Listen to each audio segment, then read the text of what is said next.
Sampai ya satu hari saya bertemu dengan seorang yang waktu saya mulai menginjili itu orang tersebut berbalik untuk mulai ya nggak berdebat sih, cuman kita ini tukar pikiran, cuman lebih berani dalam artian itu memberikan masukan-masukan yang saya selama ini nggak pernah gitu ya. Salah satunya Bible itu loh ada amandemennya kayak gitu loh, kok bisa toh Bible ada amandemennya kan gitu ya, baru sekali ini saya dengar gitu kan, berani-beraninya ini Bible dibilang ada amandemennya kan gitu ya.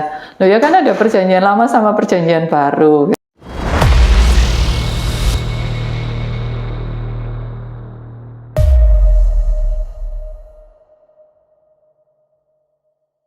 Bismillahirrahmanirrahim. Assalamualaikum warahmatullahi wabarakatuh. Alhamdulillahirabbil alamin. Allahumma shalli ala sayyidina Muhammad wa ala ali sayyidina Muhammad. Sahabat Mualaf TV dimanapun Anda berada, semoga dalam keadaan sehat walafiat, tak kurang suatu apapun. Jumpa lagi bersama saya Cak Nur di Mualaf TV, tentunya dengan tayangan yang penuh inspiratif, informatif dan edukatif. Alhamdulillah pada kesempatan kali ini di samping saya sudah ada narasumber yang insya Allah akan berbagi kisahnya kepada kita semuanya. Tetapi jangan lupa dukung terus channel ini dengan cara subscribe, like, komen, dan share supaya channel ini terus berkembang dan bermanfaat untuk umat. Baik, mungkin langsung saja kita sapa narasumber kita. Assalamualaikum Bu. Waalaikumsalam Cak Nur. Alhamdulillah. Gimana kabarnya Bu? Alhamdulillah sehat. Sehat ya. Saya panggilnya apa nih? Panggilnya Bu atau apa biasanya dipanggil?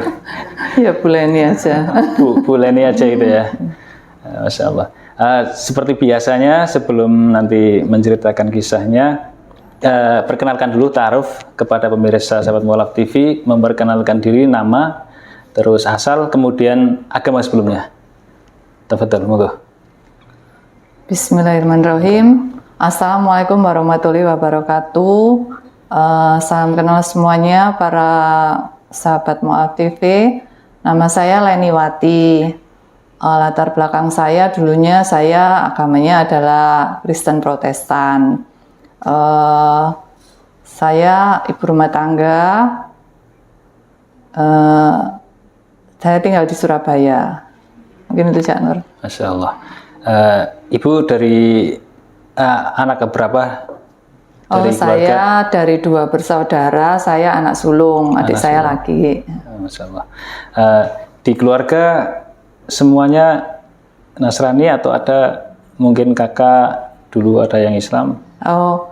Kebetulan keluarga besar saya itu belum ada yang Muslim ya. Mereka kalau tidak Kristen ya Buddha atau Konghucu ya, karena dari keturunan Tionghoa biasanya kan aliran kepercayaan. Betul. Kalau nggak Buddha, Konghucu, Nasrani lah. Seperti itu ya. Mungkin bisa berbagi kisahnya kepada sahabat Mualaf TV. Gimana sih pada akhirnya masuk Islam? Monggo. Oke, terima kasih waktunya. Jadi saya dari kecil itu sudah diantar papa saya ke gereja. Jadi saya pun mengikuti semua kegiatan di gereja. Sampai saya remaja juga saya aktif. Lalu saya juga pernah mengajar sekolah minggu ya, atau menjadi guru sekolah minggu. Lalu selanjutnya saya juga aktif di yayasan sekolah Kristen. Juga saya di gereja Reform gitu ya. Nah, jadi secara rohani orang melihat saya itu mungkin sudah kuat gitu ya imannya gitu loh. Jadi begitu saya dapat hidayah, otomatis kan orang heran gitu ya. Orang heran dan bertanya-tanya. Nah, di sini saya juga ingin menyampaikan bahwa namanya hidayah itu memang kadang secara logika tidak masuk akal gitu loh. Karena dulu pun saya kalau melihat teman saya yang dapat hidayah, saya sebagai orang yang dulu seiman tentunya juga nggak terima istilahnya gitu ya.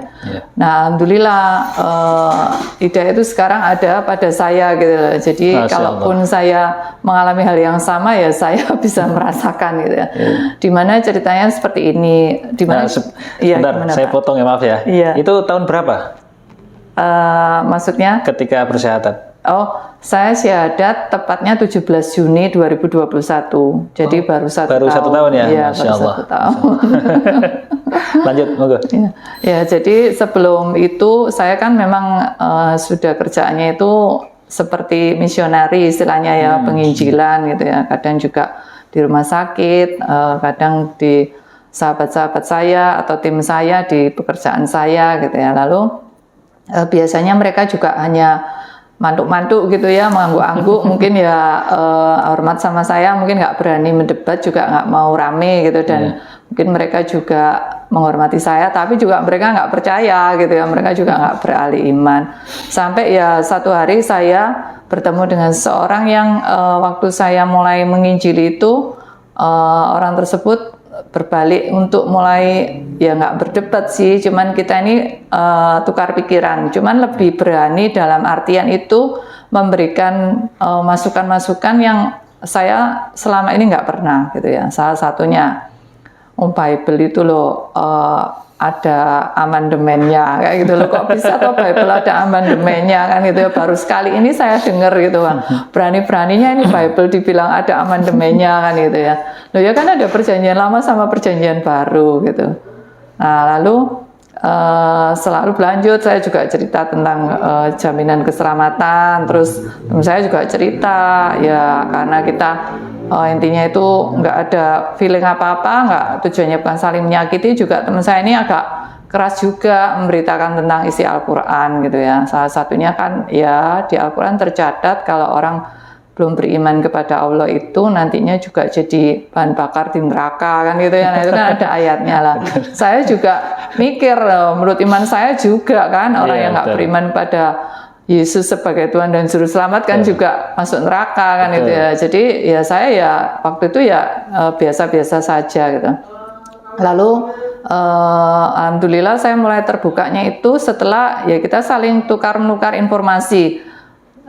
Beliau mengatakan ini loh mu'alaf cerdas, sarjana teologi, sudah ke negara asal Bible, akhirnya jadi mu'alaf. Kenapa kan gitu ya. Nah, saya mulai dengarkan pelan-pelan, salah satunya kan Ustadz Kainama, lalu juga Kodonditan, Ustadz Menahem Ali, Ustadz Felix Xiao gitu kan. Ada yang terbaru kemarin, siapa namanya? Pendeta Danje ya, Danje Mumek. Ya itu jadi waktu saya mempelajari Al-Quran, saya baca Al-Quran ya baru terjemahnya ya karena kan tidak mengerti bahasa Arab. Saya baca sekilas gitu, walaupun ya memang kan menurut saya kan beda. Kalau saya di Alkitab itu kan seperti cerita ya Pak ya, jadi dari depan sampai belakang itu kayak runtut gitu loh. Makanya kemarin ngobrol sama Kodondi baru sampaikan kalau Alkitab itu kan kayak histori, kayak sejarah. Kalau Al-Quran itu kan memang wahyu, jadi hanya sepotong-sepotong, makanya di beberapa surat itu ada hal yang sama gitu.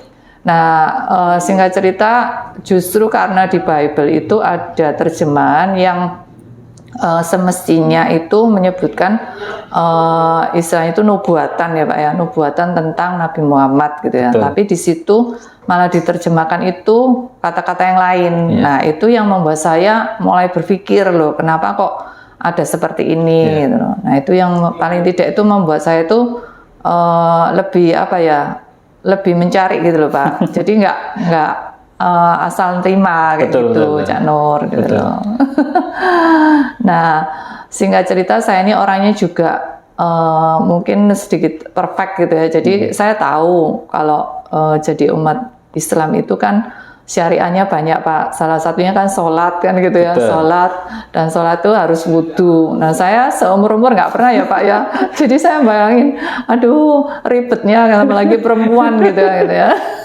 Jadi sebelum saya memberanikan syahadat itu saya searching dulu, googling dulu wudhu itu caranya gimana, terus gerakannya apa, lalu apa itu sholat itu apa, mulai dari sholat subuh 2 rakaat gitu ya Pak. Nah, karena saya ini juga itu sebelum syahadat ya? Sebelum syahadat Pak gitu loh. Karena teman saya bilang kalau sudah syahadat itu langsung loh ya sholat loh ya, itu sudah aturannya gitu. Wah ini kan berarti nggak main-main kan gitu. Jadi saya harus mempersiapkan dulu gitu. Selain juga persiapan ini ya apa maksudnya hati juga ya, karena kan tidak mudah ya kita hijrah seperti itu gitu loh. Nah sebelum itu kan saya googling mualaf center ya Pak ya, karena saya tahu bahwa nanti kalau melakukan administrasi perubahan itu harus ada lembaga yang menerbitkan sertifikat. Nah itu saya googling, ada namanya Pak Ustadz Agung Heru, lalu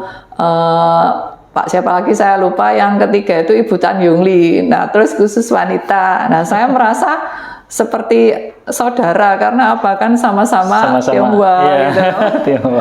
Nah alhamdulillah akhirnya langsung itu kan ada nomor WA, saya langsung chat beliau, lama nggak dibalas-balas 3 hari 4 hari gitu ya. Saya kan perkenalkan Ibu saya Bu Leni usia segini, lalu saya dari keturunan Tionghoa gitu ya, supaya berarti sama kan gitu ya. Terus saya cerita saya pengen belajar mengenai iman Islam, mungkin bisa dibantu. Berapa hari gitu baru dibalas, oh ya maaf ini saya lagi sakit katanya gitu ya. Itu saya malah teleponan langsung seperti saudara gitu loh Pak, karena Ibu Tan Yung Lee saya manggilnya kan Cece ya, itu kan juga ramah orangnya. Nah itu saya dibimbing berapa kali, itu saya ditelepon, saya dijelaskan begini Me, gitu, manggil saya Meme juga. Jadi saya dijelaskan, tahu-tahu saya diajak kajian. Ini loh Me ada kajian katanya gitu di base camp yang di dekat Juanda itu. Nah itu terus, wala C saya belum siap loh C, saya bilang gitu. Gimana ya? Tapi itu belum sempat syahadat dulu. Belum, ceritanya dulu. Mau ditodong syahadat ini gitu loh Pak. Jadi Cece bilang gini, kan dia bilang syaratnya syahadat itu foto 3x4 2 lembar, lalu apa itu foto KTP atau foto kakak kayak gitu. Nah, itu saya udah disiapkan semua. Betul itu Pak. Betul itu. Enggak diutamakan syahadatnya dulu, baru nanti nyusul enggak? Nyusul. Oh nyusul. Bisa nyusul. Cuman kan saya ini orangnya harus tak siapin aja. Terus habis gitu Cece bilang gini, nggak apa-apa deh datang aja kajian, kalau belum siap syahadat ya nggak apa-apa ikut kajian aja. Terus tapi kalau emang udah siap semua sekalian syahadat aja kayak gitu. Terus ya saya kan nggak pernah pakai hijab ya Pak. Terus saya nggak punya hijab, nggak apa-apa nanti saya sediakan kayak gitu. Yaitu alhamdulillah terus ikut kajian itu langsung, kebetulan ada 2 temannya nih, perempuan-perempuan 2 waktu itu, yaitu alhamdulillah tanggal di waktu yang sama. Hari Kamis, yaitu hari Kamis. Ini sekarang juga hari Kamis ya. Hari Kamis tanggal 17 Juni 2021, yaitu setelah Isya ya ada kajian. Alhamdulillah saya syahadat Pak waktu itu. Masya Allah. Luar biasa. Gimana rasanya setelah berikrar pada saat itu ya, pada saat ikrar syahadat itu apa yang pada saat itu Ibu merasakannya seperti apa? Ya yang pasti itu sebenarnya sebelum syahadat itu kan saya sudah maksudnya itu dengan iman saya yang lama itu kan saya sudah mulai ragu ya Pak ya. Tapi untuk saya bersyahadat itu saya maksudnya itu belum berani, belum siap. Jadi di tengah-tengah itu sebenarnya saya ini juga bingung nih ya. Ini doanya ke siapa kan gitu ya. Saya nyebut Allah belum syahadat gitu. Ya jadi begitu selesai syahadat tentu saja saya yang pasti lega ya Pak. Alhamdulillah saya maksudnya bukan ateis atau di tengah-tengah galau gitu ya, tapi ya saya punya kewajiban kan untuk menjalankan syariah gitu ya, untuk sholat yang utama, lalu juga mulai belajar membaca Al-Quran ya, mulai dari Iqra gitu Pak. Nah alhamdulillah saya itu ya memang saya suka belajar bahasa gitu ya. Saya walaupun Tionghoa nggak bisa bahasa Mandarin, tapi waktu saya sempat les Mandarin, cuman ya memang sulit gitu ya. Terus saya belajar Al-Quran ini, ya memang bagi saya kan belajar bahasa asing ya Pak ya. Tapi bedanya kan kalau Al-Quran ini ada pahalanya kan gitu ya Pak. Jadi saya lebih semangat gitu loh. Betul. Dihitung pahala kita belajar Al-Quran itu. Itu Cak Nur gitu loh. Jadi pada saat setelah syahadat itu ibu langsung cari guru atau belajar sama siapa di situ yang membimbing ibu? Ya selama ini ya intinya itu kan saya kalau guru itu sementara guru apa ngaji gitu loh Pak, tapi ngaji baca. Kalau yang tentang kajian-kajian kan guru banyak Pak di YouTube gitu ya. Jadi saya ya searching aja YouTube Ustadz Adi Hidayat, ya Ustadz Abdul Somad gitu ya, itu kadang juga diundang sama Ustadz Heru di Zoom karena dulu kan memang semua masih online gitu ya. Nah itu yang sementara ya masih banyak hal yang saya pelan-pelan untuk mempelajari gitu Cak Nur. Iya. Mungkin saya akan flashback ke apa sebelum Muslim ya? Iya. Sebelum Muslim. Itu keluarga semuanya ketika mendengar ibu masuk Islam, ketika mendengar bersyahadat, itu apa reaksinya? Ya, yang pasti waktu itu kan saya belum bersyahadat. Saya sempat tahu-tahu handphone saya itu kan saya download UMA ya Pak ya. Tahu-tahu itu alarmnya itu asar itu nggak saya matikan. Jadi waktu saya lagi di rumah dulu lagi di atas ada kerjaan, tahu-tahu bunyi keras gitu. Nah anak saya kaget loh, Mah ini suara apa gitu ya, suara alarm ajan gitu ya. Maksudnya ngapain mama ini mau jadi mualaf ngapain ya gitu loh. Karena kan intinya itu sempat mama ini ditarik sama iblis ya kayak gitu, sampai digituin gitu loh. Saya cuman bilang gini ya, mama ini kan baru tahu gitu ya kalau banyak sarjana-sarjana teologi itu yang setelah belajar teologi akhirnya malah jadi mualaf. Makanya mama ini sekarang juga lagi mempelajari, saya bilang gitu ke anak saya gitu. Ya sampai terakhir memang dia tidak tahu secara khusus saya syahadat, malah di awal-awal saya kalau sholat itu kalau ada dia saya keluar Pak, saya cari masjid di dekat sana yang agak jauh gitu ya, saya sholat di masjid kayak gitu.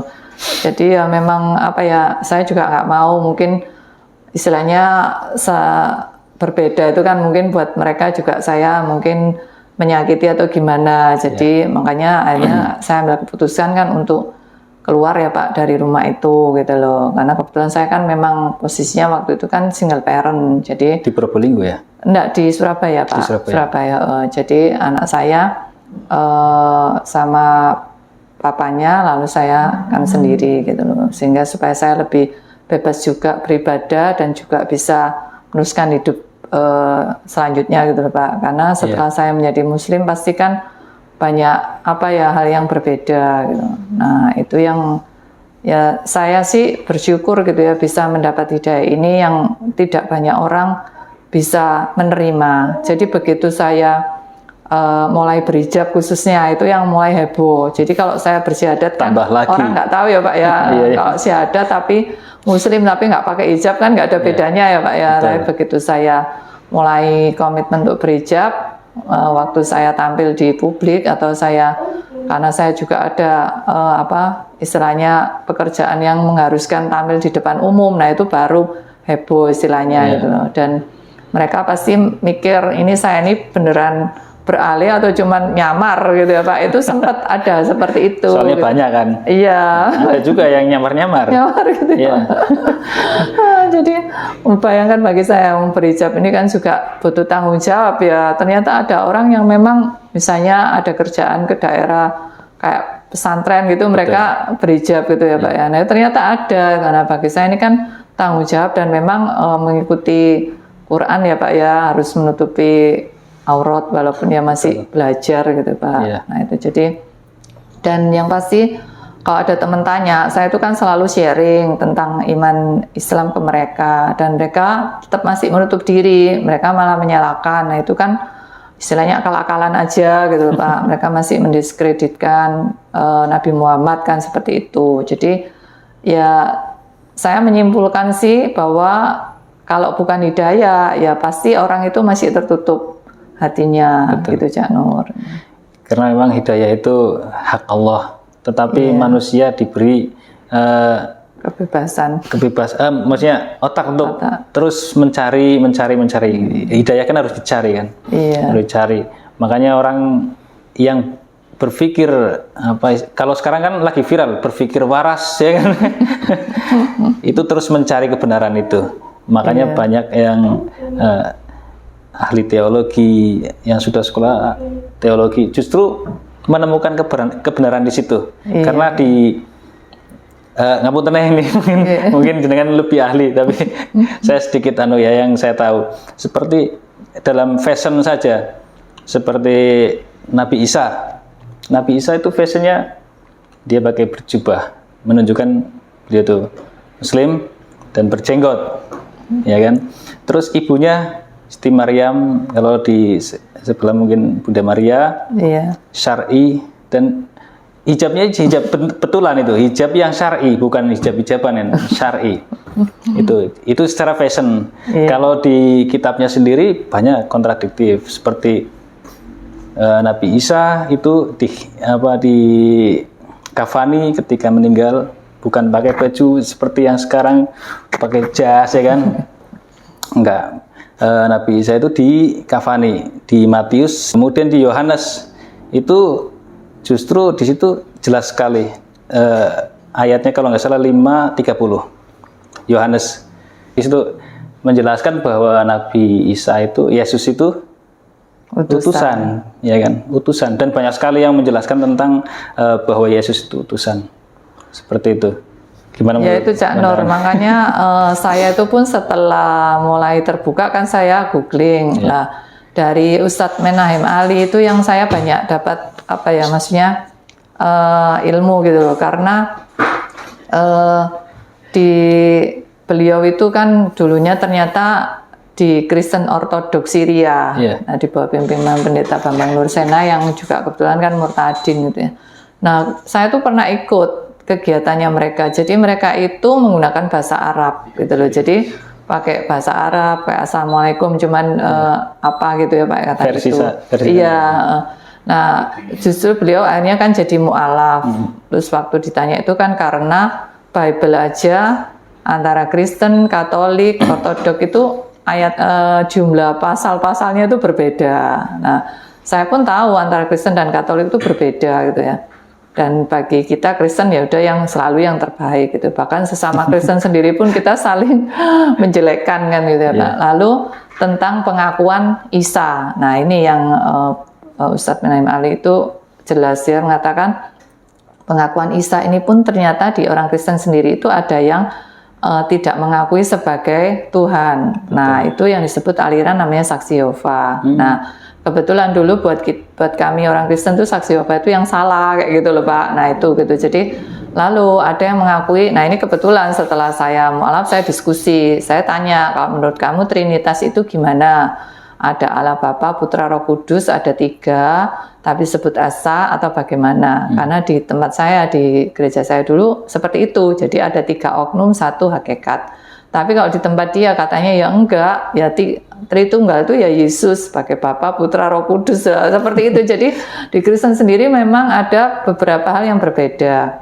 Lalu kalau terjemahan tentang utusan itu jelas sekali memang jelas ada. Sekali. Tapi kita ini benar-benar didoktrin bahwa karena 3 tadi ya sudah ya Nabi Isa memang menjelma menjadi manusia, bahkan dikatakan dia tuh 100% Tuhan 100% manusia, seperti itu gitu ya doktrinnya kita. Jadi kalau kita memang belum diberikan hidayah itu sulit Pak untuk bisa melepas keyakinan itu. Makanya seperti Haja Irin Handono saya kan juga dengarkan dari dia itu saya dapat banyak gitu ya. Jadi beliau mengatakan ada satu konsili Nisea itu ya di tahun 300 Masehi itu yang mengatakan bahwa mengangkat Yesus itu menjadi Tuhan. Nah, itu berarti kan ada yang mengangkat siapa ini? Lebih lebih tinggi.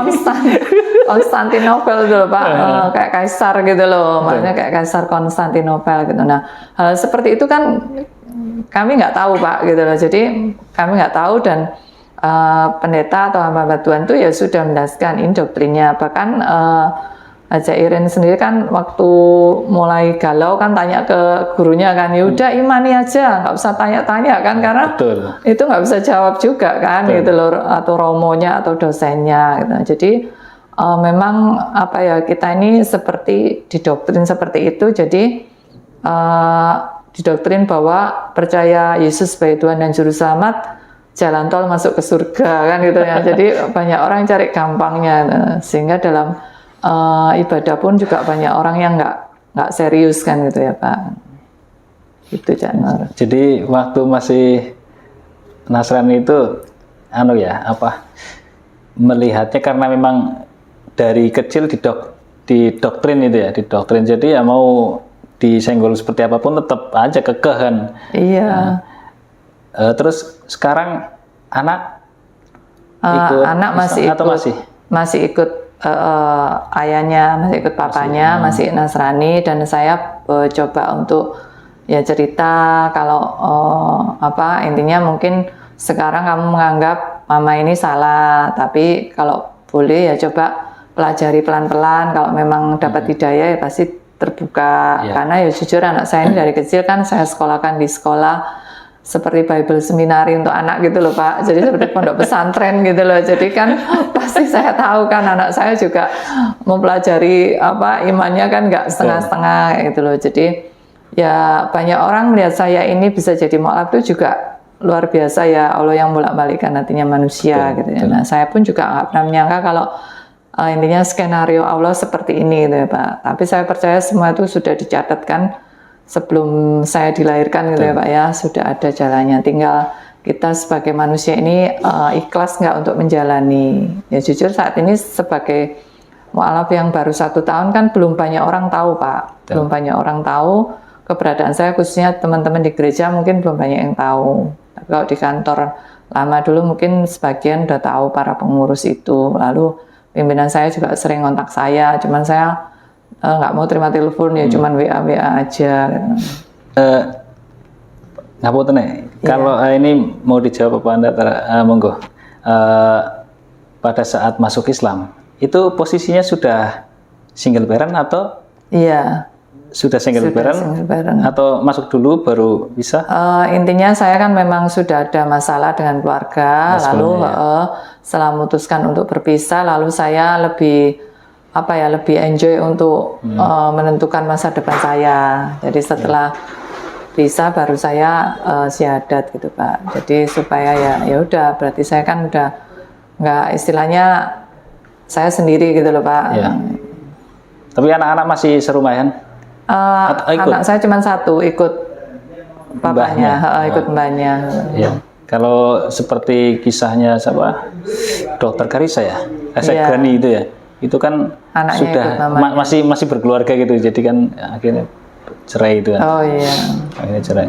Jadi posisi ibu posisinya sudah posisi bagus lah. Maksudnya ya kan itu jalan hidayah kan gitu kan, jalan hidayah yang mungkin tidak terlalu memberatkan banget, karena sudah walaupun berat tetap berat, tapi di situ rel yang istilahnya jalan hidayah yang tidak terlalu membebani banget, karena posisi sudah begitu bersahadat, ibu tidak mengalami perceraian karena perceraiannya sudah duluan.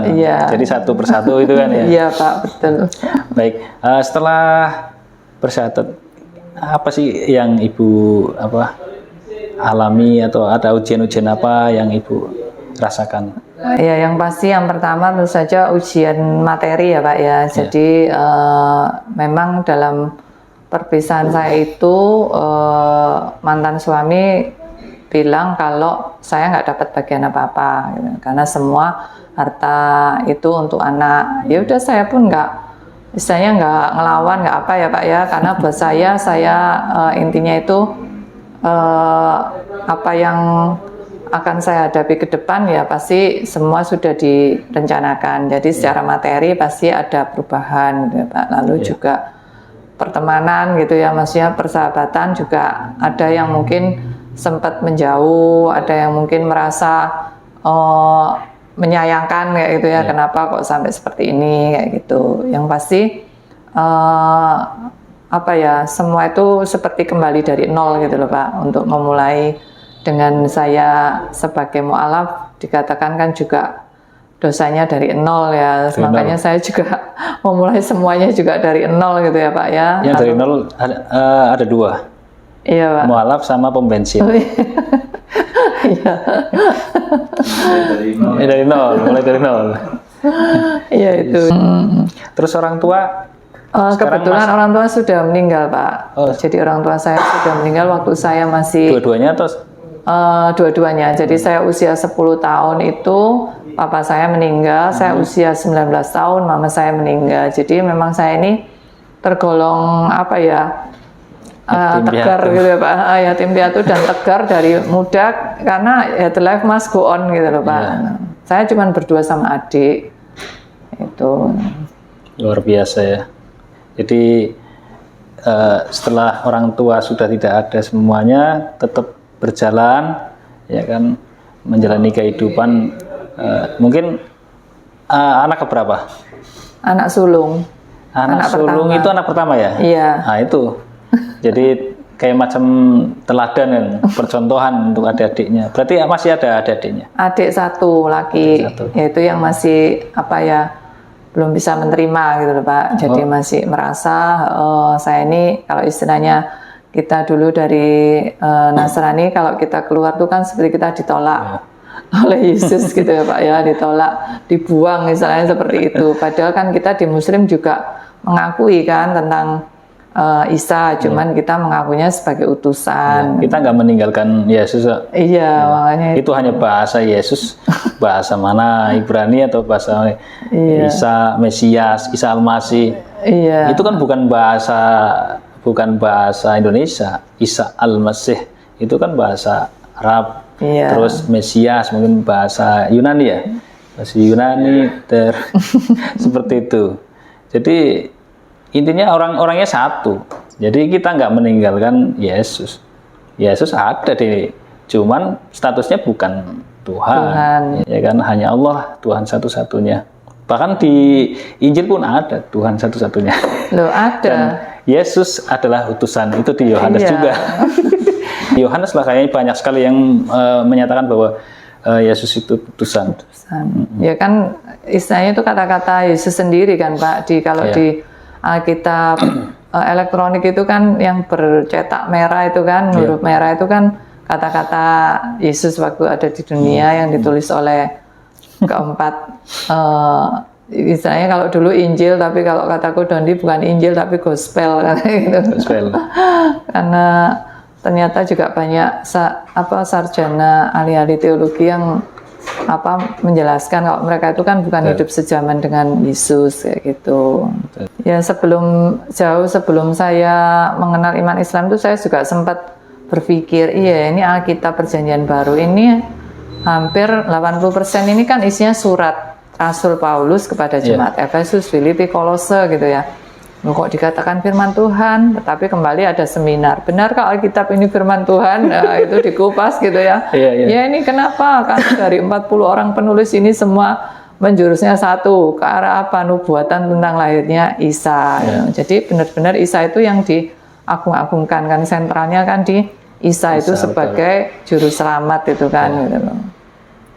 Nah itu yang membuat kita ya udah percaya Pak gitu loh. Makanya saya tuh juga pengen ya pendeta saya yang hebat itu dapat hidayah gitu loh Pak. Jadi maksudnya kalau dia bisa dapat hidayah kan mungkin orang-orang pengikutnya itu bisa melihat ya, walaupun juga tidak segampang itu. Kalau kita lihat pendeta Yaya Waloni juga kan dulu juga pendeta besar, ternyata kan juga itu. Jadi memang sesuai Al-Quran kan dikatakan bahwa justru para ahli kitab itu kan sebenarnya tahu ya Pak, cuman mereka mungkin masih ada ganjalan atau masalah ekonomi atau apa yang membuat tidak bisa memberitakan. Lalu juga tentang penglihatan loh Pak, sering kan ada penglihatan, nggak tahu mereka itu mati suri atau apa, bahwa di neraka itu banyak pendeta Pak gitu loh. Tapi teman saya yang aliran, maksudnya aliran, kalau saya kan nggak pakai yang bahasa roh gitu ya, jadi yang aliran karismatik itu mengatakan tuh pendeta-pendeta yang di neraka itu kenapa? Karena mereka waktu di dunia itu, mereka itu melayani Tuhan itu untuk kemegahan diri sendiri gitu loh. Makanya mereka di neraka. Lalu saya waktu saya udah hijrah ini saya ada juga, jadi ada penglihatan banyak pendeta di neraka, tapi dikupas oleh umat Islam. Lalu dikatakannya itu pendeta aja masuk neraka kan gitu. Saya pikir ya benar yang terakhir ini ya, karena ya itu tadi dia banyak menyampaikan istilahnya kan yang menyesatkan mereka ya Pak, akhirnya umat jadi percaya. Nah, itu cuman ya untuk bisa sampai ke situ tuh ya benar-benar hidayah itu adalah milik Allah. Betul, betul. Jadi kalau di apa kan ada istilahnya Yesus itu penebus dosa itu ya. Iya. Mungkin semacam saya mau tanya lah, pengen tahu lah, Iya. pengen tahu.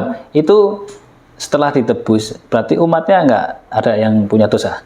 Nah itu jadi begitu kita percaya, saya kayak syahadat gitu ya, mengakui Yesus sebagai Tuhan dan Juru Selamat, langsung kalau hari ini mati langsung masuk surga Pak. Itu doktrinnya seperti itu gitu ya. Nah, kalau kita berdosa gimana? Ya dosa minta ampun lagi lah kan, seperti kalau ingat ada testimoni salep obat yang di Cina gitu Pak. Obat untuk luka bakar kan gitu. Sampai mereka demonya kan tangannya dibakar-bakar sendiri, kasih obat itu sembuh kan gitu. Kan nggak seperti itu ya. Buat dosa lalu bertobat, buat dosa bertobat kan gitu. Nah, itu yang sempat juga kan jadi kayak guyonan kayak gitu. Jadi memang seperti itu. Jadi secara terus dikatakan juga bahwa kita ini hidup di zaman anugerah. Jadi kita nggak perlu seperti Taurat kayak gitu loh, seperti Taurat. Salah satunya kan kalau kita umat Muslim kan harus wudhu kayak gitu kan, dianggap itu ikut Taurat gitu loh Pak, gitu loh. Karena kita orang Kristen kan masuk gereja nggak perlu wudhu kan Pak. Betul. Langsung aja masuk, terus nggak ada halangan untuk wanita yang sedang berhalangan gitu kan nggak ada. Sekarang kalau di Muslim kan benar-benar pokoknya gaspol lah, iya, masuk. Sebenarnya nggak ada mandi junub kan gitu ya Pak. Cara berpakaiannya pun bebas, sepatu pun masuk, iya. hajar aja pun gas. Berpakaiannya ini yang saya juga maksudnya baru dapat sindiran gitu ya, maksudnya dari teman saya ini mengatakan itu masuk gereja aja pakai baju tali satu, rok pendek. Saya pun dulu juga seperti itu Pak, waktu masih muda kan gitu. Soalnya saya itu lingkungannya di rumah itu Kristen Katolik, termasuk keluarga saya Katolik. Oh. Iya, jadi saya yang Islam itu saya sama istri. Jadi mualaf, yang istri mualaf. Kalau saya bukan, saya mukallaf. Istri mualaf. Jadi pada saat setelah masuk Islam ibu langsung cari pembimbing ya. Iya, belajar ke. Iya, kalau pembimbing kajian yang khusus itu maksudnya nggak rutin gitu ya Pak. Yang sementara ini kan saya belajar guru ngaji itu ya, belajar Al-Quran itu yang rutin. Lalu kalau kajian ini kebetulan tetangga saya itu ngenalin saya ada acara untuk pembinaan mu'alaf di daerah Bendul Merisi di Masjid Jami Mekah. Nah itu katanya ada, ini kemarin minggu saya mau datang, ternyata sementara dibatalkan, mungkin minggu nanti. Saya berusaha untuk bertemu dengan komunitas mu'alaf yang juga nggak terlalu jauh dari tempat tinggal saya, yang bisa saling diskusi ya Pak, karena jujur namanya iman tuh memang kan harus belajar, harus dipupuk, karena apalagi saya kan masih baru gitu. Selain juga yang pasti kan alhamdulillah kan saya sudah menikah ya Pak ya, jadi suami juga jadi imam, juga ya jadi pembimbing saya, cuman karena kan memang bukan ustadz, jadi ya mesti cari pembimbing juga tambahan gitu Pak. Iya. Saya pernah lihat langsung di komentar di Mualaf TV. Komentar itu ada 2 orang nyerang, memang nggak tahu ini dari komunitas apa. Ini kontennya itu nyerang terus. Nah, karena dia bilangnya akan ditebus terus saya gitu. Yang tebus siapa ya kan? Yang berbuat salah siapa, yang akan nebus siapa, seperti itu. Saya coba membackup semampu saya waktu di komentar seperti itu. Gimana sih menurut Ibu? Ya itulah Pak, makanya kan doktrin bertobatlah, terima Yesus sebagai Tuhan dan Juru Selamat supaya masuk surga kan. Dan jadi dulu ya saya terima saja gitu ya Pak, karena bagi saya ya kebetulan saya dari kecil juga seperti itu, dan kayaknya kan kepastian gitu ya, jadi kepastian. Jadi sampai sekarang nih kalau orang Kristen meninggal kan pulang ke rumah Bapa di surga kan gitu. Kalau orang Islam kan insya Allah kayak gitu ya gitu loh. Makanya seperti itu gitu. Jadi ya itu sudah ajaran ya Pak ya, makanya ajaran seperti itu. Jadi waktu saya mau hijrah itu sebenarnya yang jadi ganjalan seperti itu Pak. Jadi saya loh di sini udah ada jaminan istilahnya kan gitu ya Pak, jaminan masuk surga. Saya tahu dari dulu saya tahu kalau di tempat yang lain tuh nggak ada jaminan kan ya Pak. Ya. Intinya ya udah kita memperjuangkan sendiri kan gitu ya. Kita melakukan bagian kita beribadah syariah. Maksudnya ajaran-ajaran harus bertakwa kan itu harus dilakukan gitu ya. Jadi justru saya bersyukur setelah saya mengenal Islam ini saya bisa intinya yaitu tadi nggak gampang-gampang berdosa tadi Pak kan nggak ada yang nebus kan gitu ya. Jadi harus berhati-hati kan dalam hidup gitu loh. Dan ya memang di Islam pun kita juga tahu bahwa kalaupun kita nanti bisa masuk surga itu kan semua ya karena Allah ya Pak ya. Kita lo manusia kan pasti kalau dihitung antara salah sama benarnya pasti kan banyak salahnya ya. Mau kita berhati-hati namanya manusia kan itu. Tapi paling tidak itu kita punya tanggung jawab. Kita punya tanggung jawab untuk hidup lebih lurus gitu ya. Untuk hidup tidak menggampangkan karena memang ya tadi kalau kata Doni nggak ada yang nebus lagi, kita nggak ada juru selamat kan gitu, kita cari selamat sendiri kalau katanya Pendeta Yaya Wolo nih. Jadi hal seperti itu tuh ya memang sudah didoktrinkan, jadi banyak orang itu sebenarnya juga mungkin kurang paham gitu Pak. Jadi kurang paham, akhirnya ya udah mereka mengikuti. Jadi kayak kemarin saya lihat di komen-komen YouTube itu saya juga ya sekarang saya bisa ketawa Pak, tapi kalau dulu ya saya mungkin ya nggak bisa gitu masih loh. Ngotot, kan? Masih ngotot gitu loh. Masih iman. Iya, masih iman. Jadi ya semua itu memang panggilan hidup masing-masing orang, makanya saya selalu juga menyampaikan bagi Anda yang mungkin sudah Islam sejak lahir, tolong hargai anugerah itu, karena banyak orang justru yang lahir Islam itu mereka tidak menghargai gitu ya. Jadi mungkin sholatnya juga enggak serius, atau mungkin belajar ngajinya juga enggak maksudnya enggak terus sampai sekarang, karena kalau saya melihatnya bahwa belajar kitab suci ini kan enggak ada habisnya ya Pak ya, enggak ada istilahnya tamat gitu, enggak ada. Seumur hidup kita harus terus membacanya, kita harus terus maksudnya mempelajarinya gitu. Juga pengalaman saya kan banyak mereka khatam Quran tapi hanya bahasa Arabnya saja. Nah, itu yang perlu juga bagi masyarakat untuk juga mempelajari artinya, karena kita orang Indonesia kan gitu ya. Jadi paling tidak secara Indonesia apa untuk diterapkan. Karena ada teman juga dia menikah dengan non-muslim, akhirnya jadi non-muslim karena dia nggak ngerti isi Al-Quran. Padahal dia udah khatam, itu kan itu disayangkan, iya gitu loh. Makanya ya saya juga menyampaikan kepada pendengar yang mungkin sudah Islam sejak lahir, Anda harus menghargai anugerah iman itu dan terus belajar, jangan pernah berhenti untuk membaca Al-Quran, menghafalnya gitu ya. Makanya kadang ada istilah para mu'alaf itu lebih serius untuk mempelajari gitu ya. Betul. Karena baru tahu gitu ya Pak, dan merasa berapa tahun yang lalu itu sia-sia hidupnya gitu ya Pak, nggak dari dulu-dulu kan gitu ya. Tapi kembali namanya hidayah waktu ya sudah, justru sekarang diberi kesempatan ya kita harus mengejar gitu ya Pak semampu mungkin gitu loh. Alhamdulillah saya juga punya target nih kalau Allah izinkan bisa menghafalkan gitu ya Pak ya. Sementara dimulai dari juz amma dulu Pak, pelan-pelan itu. Ya.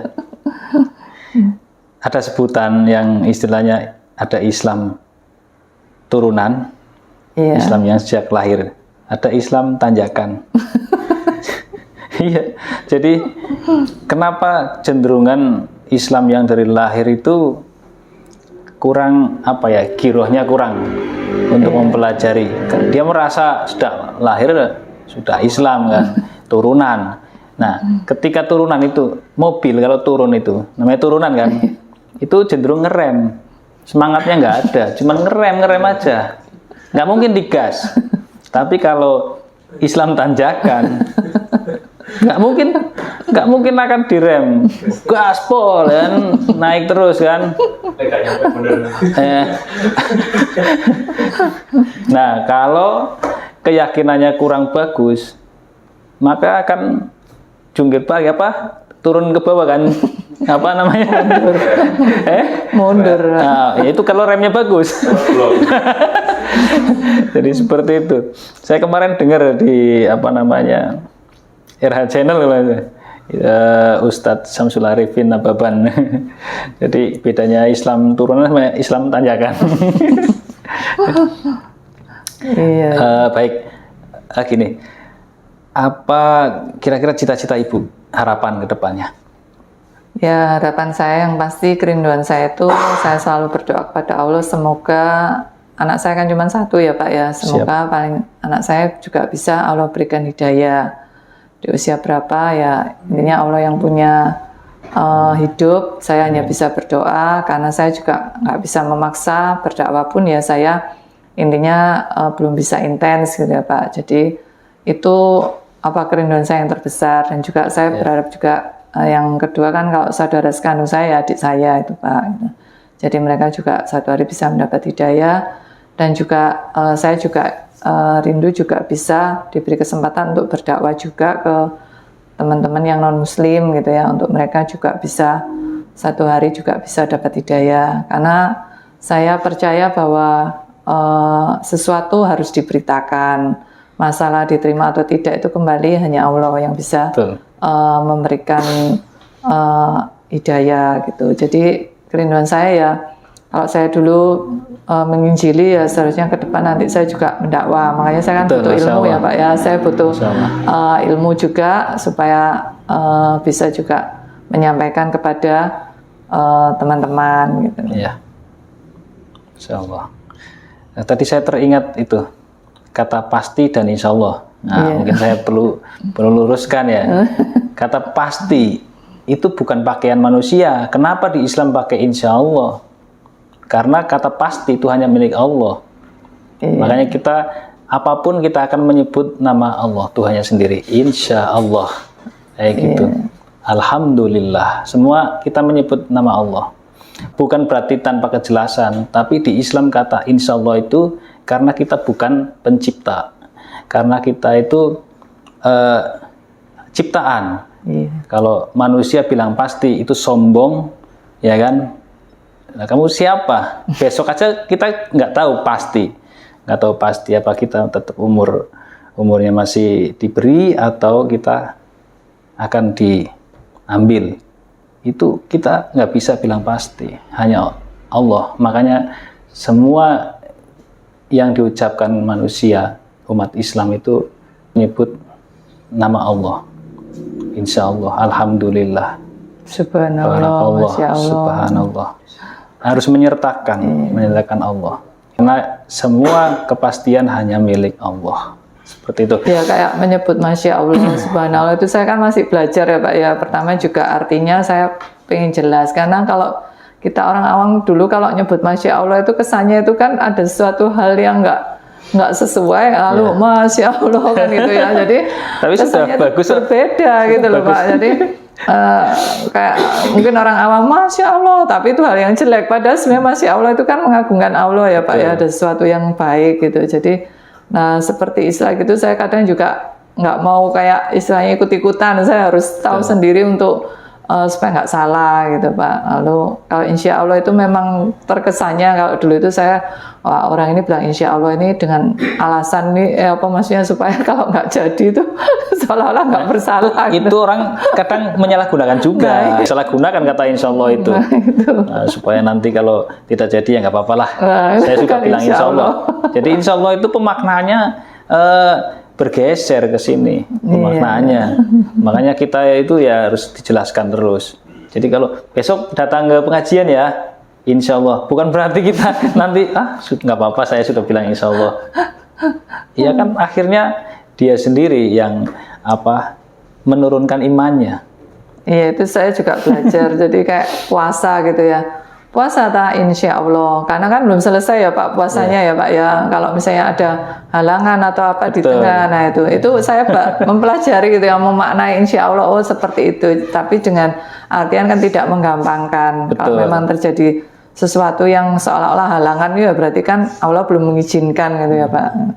Ya saya bersyukur bisa maksudnya mendapat hidayah di usia yang tidak muda ya Pak ya. Ini alhamdulillah tahun ini kalau Allah izinkan insya Allah bisa mencapai usia setengah abad kan gitu ya Pak ya. Jadi bagi Berapa umurnya sekarang? ya hampir setengah abad tadi Pak. Berapa setengah abad? Itu berapa? 50? Masih muda 50. Masih muda. Masih muda, belum 60. Iya, belum 60. Ya itu jadi secara apa ya, pola pikir maksudnya untuk menghafal-hafal itu kan juga udah usur dibandingkan sama anak-anak gitu ya. Tapi ya saya berusaha untuk terus mencintai Al-Quran ya Pak ya, untuk belajar untuk mengaji, belajar untuk memaknai, dan di setiap waktu itu bisa terus mengingat apa, untuk bahwa memang Al-Quran ini kan juga membaca Al-Quran dan menghafal Al-Quran kan juga jadi apa, bekal ya Pak ya, bekal untuk akhirat gitu. Nah itu yang memang seolah-olah kan kita apa ya, maksudnya menggunakan, kalau orang nggak paham kan menggunakan kayak apa itu mantra gitu Pak, kayak gitu kan, yang nggak ngerti kan seolah kayak gitu. Padahal ini kan firman Allah, dan saya juga baru lebih memahami posisi Nabi Muhammad itu waktu itu sama suami saya dikenalin sama temennya gitu yang ustadz, lalu beliau bercerita seperti ini, gini loh, Nabi Muhammad itu waktu dapat wahyu ini kan dia sendirian, dan dia kan buta huruf Pak, nggak bisa baca, nggak bisa tulis gitu ya. Nah, kalau seandainya dia bisa baca, bisa tulis, maka bisa aja kan mereka yang isinya Al-Quran itu gitu loh. Lalu waktu itu dia juga nggak dianggap sama keluarganya, sama kaumnya, karena dipikir kan siapa lo gitu ya, kok ngangkat-ngangkat jadi Rasul kan gitu ya. Nah itu saya bisa merasakan, iya ya memang kalau di Alkitab pun dikatakan Nabi itu tidak dihargai di daerah asalnya kan gitu ya, seperti Yesus di Nazaret itu kan nggak dihargai kan, dianggap kalau ceritanya kan anaknya tukang kayu kayak gitu ya Pak, jadi nggak dihargai kan itu. Nah ngaku-ngaku kan itu. Nah itu jadi bagaimana Al-Quran itu diwahyukan ya gitu. Karena saya dulu juga dapat info Pak dari Murtadin bahwa katanya Nabi Muhammad di Gua Hiro ya, Gua Hiro itu katanya nggak bertemu Jibril, tapi bertemu orang Yahudi, katanya ada yang seperti itu gitu ya, ada yang memberitakan seperti itu. Jadi benar-benar simpang siur gitu lah. Jadi makanya kan kembali kita harus mempelajari Al-Quran dan bertemu dengan pembimbing guru yang tepat ya Pak ya. Karena banyak juga kan aliran-aliran yang juga menyelewengkan dari makna Al-Quran yang sesungguhnya. Seperti aliran-aliran keras yang sampai jihad seperti itu kan, yang membuat orang mau masuk Islam itu juga ngeri kan, karena yang dilihat yang kerasnya itu Pak. Padahal Islam sendiri artinya kan rahmatan lil alamin, maksudnya untuk kedamaian kan Pak ya, keselamatan, kedamaian ya itu loh. Makanya kan saya lihat kok berbeda sekali. Nah itu yang saya sebagai awam ini, yang baru ini, tak intinya saya itu bersyukur untuk hidayah yang Allah berikan, dan semoga saya istiqomah gitu amin, ya. Amin. Bisa kalau Allah panggil meninggal dengan husnul khotimah, dan ya Allah berikan surganya ya Pak ya, amin. Jannah. Nah itu kan impian setiap kita umat Islam untuk bisa juga dapat syafaatnya Rasul ya Pak ya. Nah syafaat Rasul ini juga gitu Pak. Jadi dulu saya itu doktrinnya itu bahwa apa itu, sholawat Nabi itu mendoakan Nabi Muhammad. Oh iya, pemahamannya dulu. Iya, di luar Muslim itu seperti itu beritanya. Jadi itu lihat tuh, Nabi Muhammad tuh tiap hari didoakan sama umat Muslim. Janjinya kalau Nabi Muhammad itu masuk surga, nanti umatnya diajak. Buktinya didoakan terus kan gitu Pak, supaya masuk surga. Nah itu yang pertama kali saya tanyakan juga gitu. Loh bukan, itu kita ini loh, sholawat itu bukan untuk kepentingannya Nabi Muhammad, tapi untuk kepentingan kita, itu untuk dapat syafaat. Nah seperti itu kan udah benar-benar berbeda Pak. Gitu. Dan bagi orang yang belum bisa terima, ya kita nggak bisa maksa gitu Pak. Kayak macam kita ketemu sama orang, Assalamualaikum. Saya tahu yang kita beri salam itu selamat lagi, sehat. Tapi kita tetap Assalamualaikum. ya kan, semoga engkau selamat dan diteruskan warahmatullahi wabarakatuh, berikan rahmat dan berkah. Kan menyapa kan aja, jangan hey, kan kurang pas kan, hey itu kan kurang pas. Makanya di Islam itu diajarkan yang keluar dari mulut kita itu semua mengandung kebaikan, ya kan, bukan sia-sia. Jadi ketika kita ngomong doa gitu. Jadi kita ketemu assalamualaikum mendoakan. Kalau selamat siang kita kok pelit banget mendoakan hanya siang itu aja. Betul ya? Kok pelit banget. Harusnya kan assalamualaikum warahmatullahi wabarakatuh kalau mau dilanjutkan. Mengajarkan kasih. Islam lebih sempurna. Setiap apapun kita awali dengan bismillahirrahmanirrahim. Bukan cuma kasih. Allah Maha Pengasih dan Maha Penyayang. Kalau cuma dikasih, biasalah semua umat manusia pasti dikasih. Tetapi belum tentu disayang sama Allah.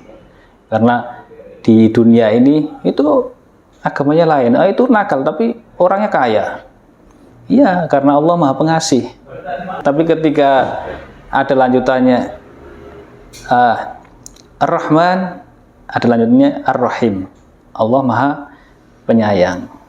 Maka setiap manusia yang beriman dan bertakwa selain dikasih ya disayang. Seperti itu. Belum tentu semua orang disayang, tapi kalau dikasih jelas. Yang pertama bisa nafas saja udah dikasih. Seperti itu. Mungkin ini pertanyaan terakhir. Kalau tadi ada pesan untuk yang Islam sejak lahir, nah mungkin saya sedikit ini minta saran atau pesan lah, tepatnya pesan kepada pemirsa sahabat Mu'alaf TV yang mungkin mau masuk Islam, masih non Muslim, mau masuk Islam tapi ragu-ragu, atau mungkin banyak kendala, halangan, atau mungkin dari keluarga yang mungkin tidak menyetujui, takut diusir atau apa. Gimana sih pesannya? Ya, bagi para pemirsa Mu'alaf TV yang mungkin sudah mulai mempelajari Islam, mungkin sudah ada kerinduan untuk bisa berhijrah, namun masih ada tantangan dari keluarga atau dari pihak-pihak luar, ya saya berharap Anda terus mantapkan hati bahwa apa yang kita pilih ini adalah untuk kekekalan, ya, untuk masa depan, untuk akhirat gitu ya, bukan hanya untuk di dunia ini. Apalah artinya kita mempertahankan yang di dunia ini kalau yang kekal itu kita lepaskan gitu ya. Kita tidak berani untuk menerimanya atau mengambilnya. Mungkin ada tantangan, ada perjuangan, tapi percayalah Allah pasti akan mengerti dan akan juga mengangkat derajat kita sebagai umatnya asalkan kita bertakwa. Karena jujur setiap manusia pasti sudah ada rezekinya, bahkan dari lahir pun sudah disiapkan rezekinya. Dan di Islam ini kita juga lebih banyak belajar semua kehidupan dari bangun tidur sampai tidur lagi itu semua ada doanya, semua ada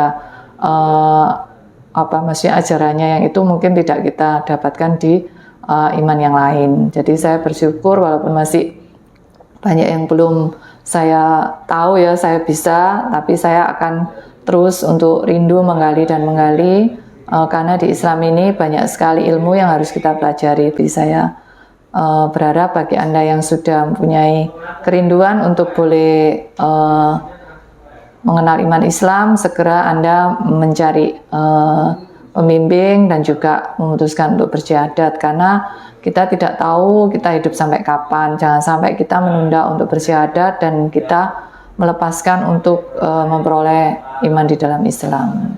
Gitu, amin, Masya Allah. Terima kasih banyak sudah mau berbagi dengan kami, dan semoga perbincangan kali ini bisa bermanfaat buat saya pribadi dan untuk penonton pemirsa sahabat Mu'alaf TV, dan bisa menjadi wasilah kepada semua penonton Mu'alaf TV, penyebab orang bisa mudah masuk Islam, mendapatkan hidayah Allah Subhanahu wa taala. Demikian, terima kasih banyak. Sama-sama. Baik, terima kasih. Demikianlah perbincangan pada kesempatan kali ini. Terima kasih kepada semua pemirsa sahabat Mualaf TV yang sudah setia mengikuti perbincangan kami. Semoga bermanfaat dan menjadi inspirasi. Demikian, dan apabila kami ada salah-salahnya, mohon maaf yang sebesar-besarnya, dan apabila ada benarnya, itu semata-mata datangnya dari Allah Subhanahu wa taala. Akhiru kalam wa billahi taufiq wal hidayah. Wassalamualaikum warahmatullahi wabarakatuh. Waalaikumsalam. Terima kasih, Ibu.